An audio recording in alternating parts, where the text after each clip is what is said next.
చేస్తా బేటా.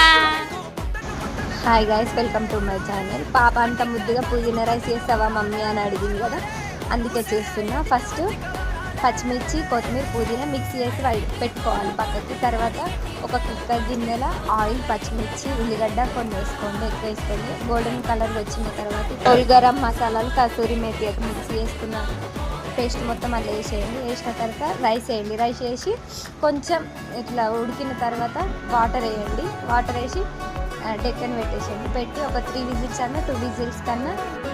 నా వీడియో నచ్చితే లైక్ చేయండి, షేర్ చేయండి, సబ్స్క్రైబ్ చేసుకోండి. Bye bye. నీ పుదీనా రైస్ రెడీ. టేస్ట్ చూసి ఎలా ఉందో చెప్పేసి. మమ్మీ ఎలా ఉంది పుదీనా రైస్? పప్పు వేసుకొని తినాలా? ఎట్లుంది పుదీనా రైస్?